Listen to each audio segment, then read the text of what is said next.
Hey guys, it is Hart breaking down this 8-game NBA slate here in DraftKings, going through some of my early look core plays, pivot plays, all that good stuff in this breakdown. Make sure to hit that like button. Check out all my links down below for my socials at HartDFS on Twitter, my free Patreon where I go more in depth in the slate breakdown. And yeah, let's get into this breakdown. Quick recap of my lineup. There was a ton of injury news last night that obviously broke. I missed cash by I missed cash by 8 points, so nothing crazy. I ended up taking the stand that Bones Highland could possibly play.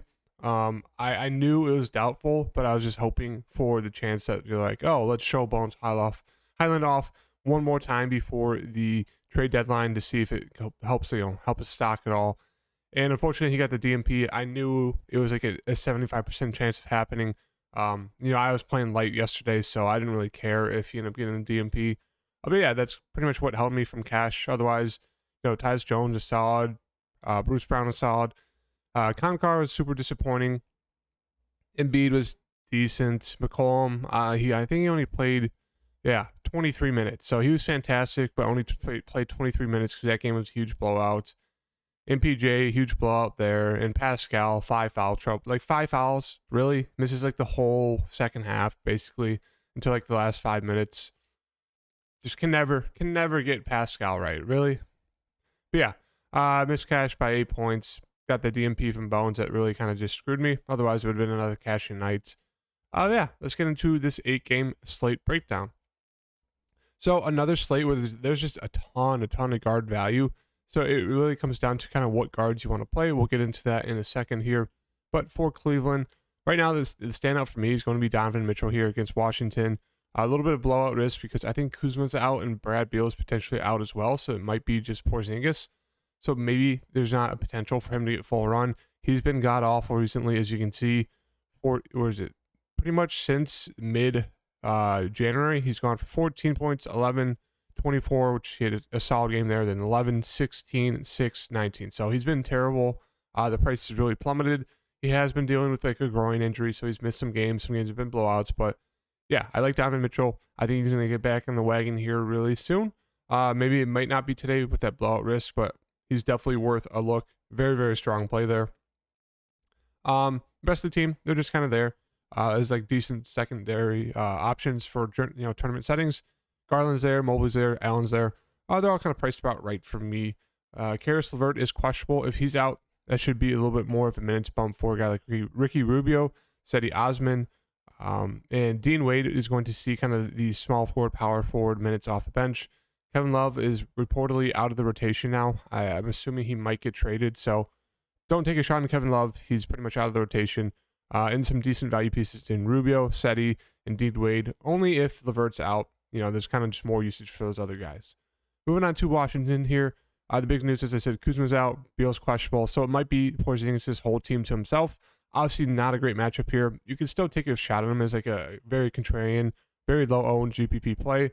I don't love it, but you can definitely do that. If Beal is back, he looks decent. You can take a shot on him. He's been terrible this year in terms of just like fantasy output. Denny, I do have a good amount of interest in Denny, 5-5. Even if this game blows out, he should still see run. He's going to be productive when he's out there unless he shoots, 0 of 8 there against Portland. But otherwise, he's a pretty solid, productive player when he's on the court. Gafford's there, 5-3. Morris, DeLon Wright, Kispert, Nunn.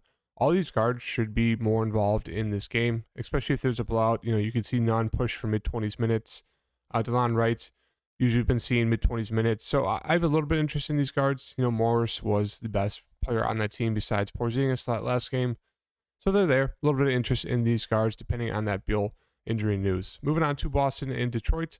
Boston side, I think my only interest right now would be Jaylen Brown there, 8,700. Another game where there's huge blowout risk. But if that happens, it should be coming from Tatum and Brown doing very well, at least enough to kind of pay off their salaries, at least for Brown. I don't know about 11K for Tatum, but yeah, they're solid options. Not much interest besides Brown. Brogdon minutes have gone down. White's minutes have been decent. Robert Williams, don't mind taking a shot on him. He's super productive.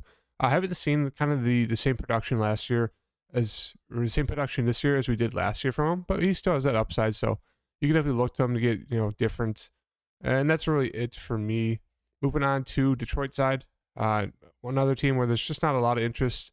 Like if you think this game stays close, then obviously it's going to have to, kind of come down to the shoulders of like a Bay, maybe Ivy, Bogdanovich. They're all going to have good games.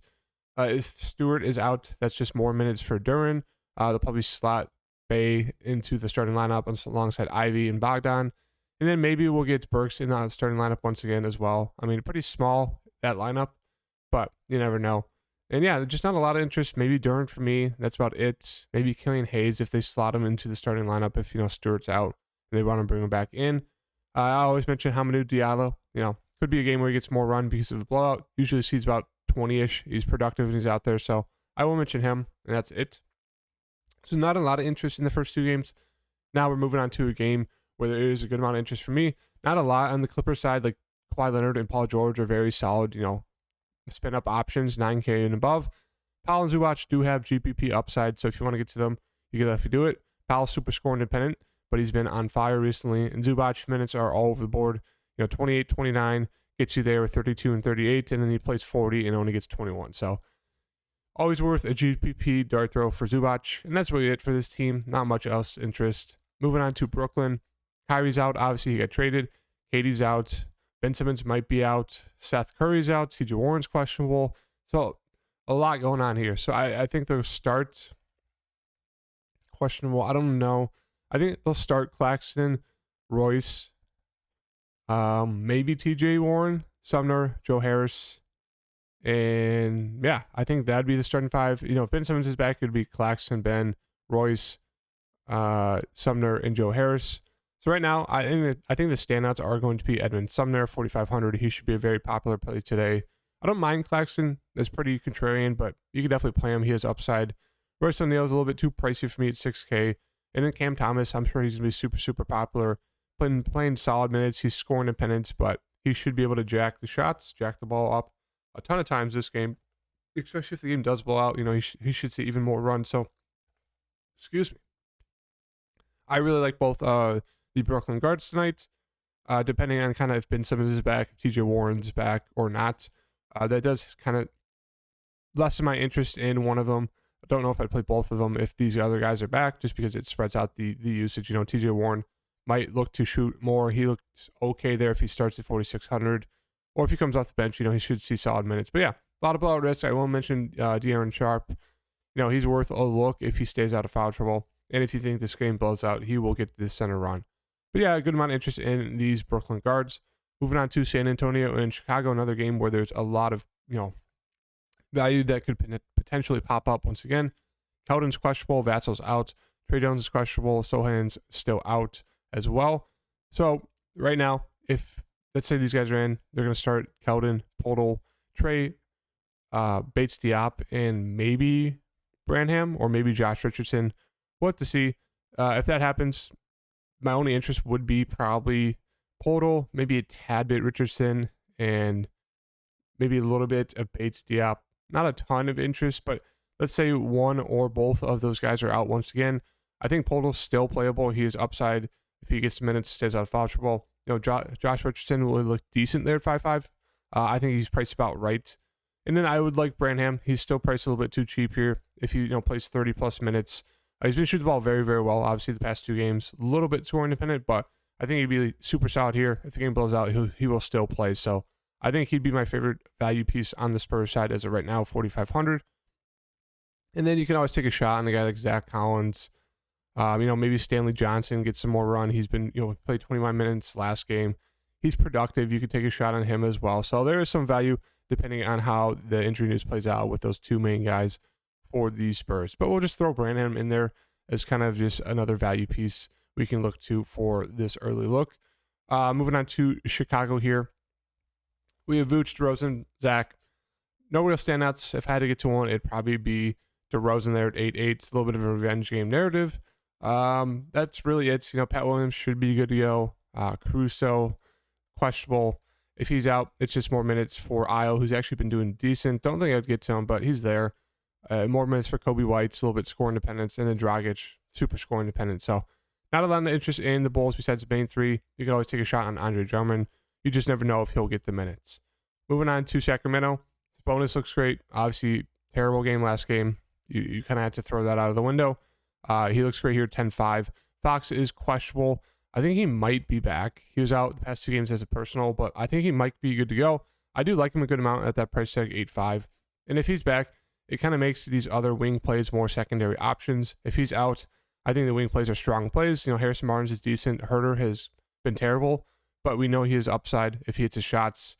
But yeah, he's been getting benched recently from Malik Monk, who's been doing better at 5-5. Don't love the price tag, but he still has upside. Murray's there at 5-2. So it really just kind of depends on if Fox is back or not.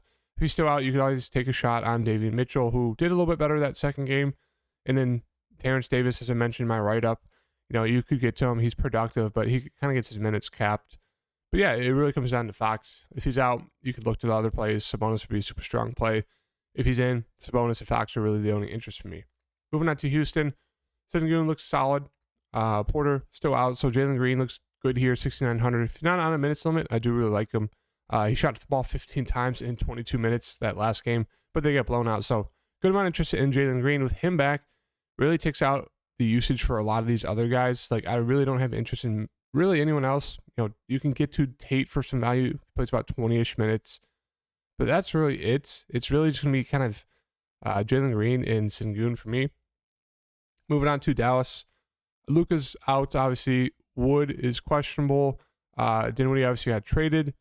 DFS got traded. So they're pretty short-handed for tonight's game.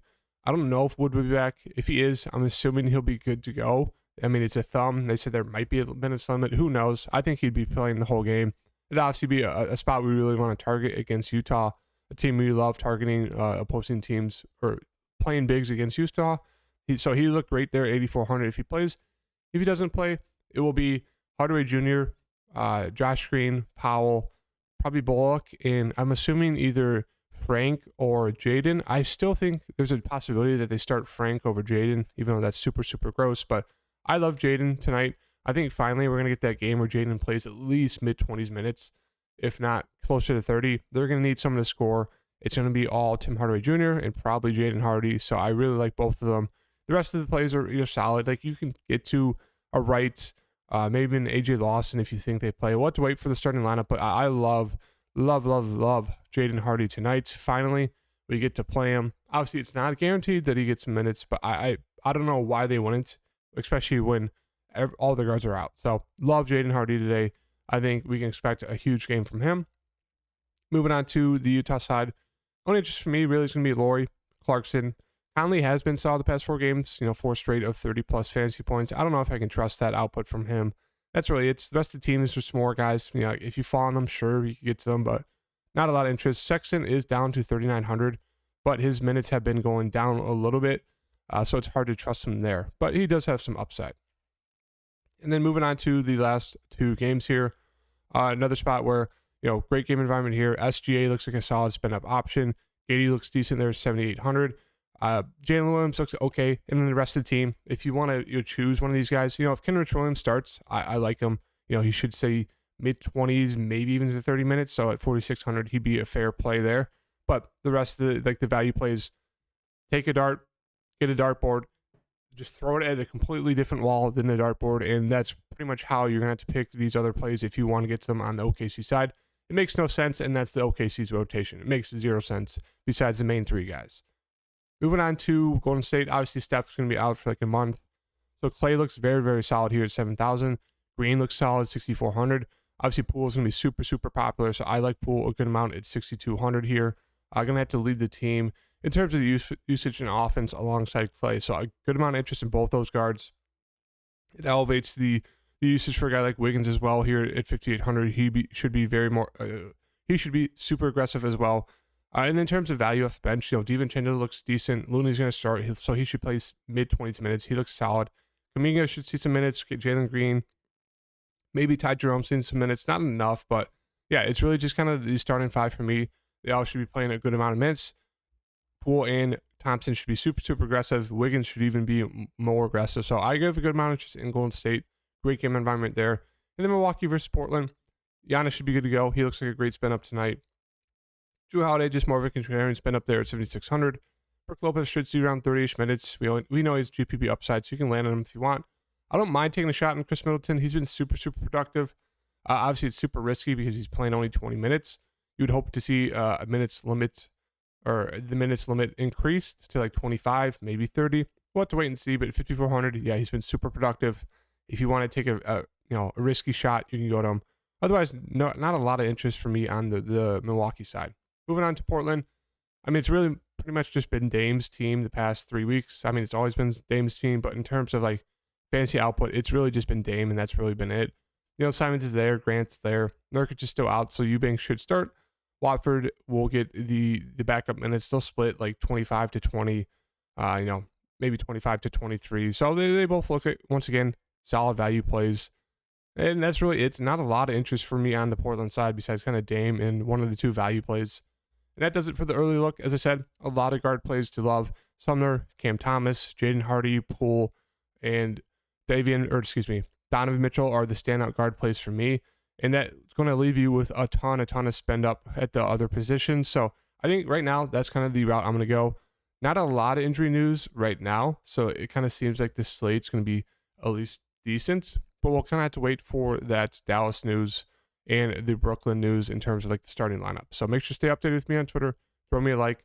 Wait for my free Patreon post that should be out this afternoon. And yeah, I'll see you guys in the next video. Hit the like button. Peace.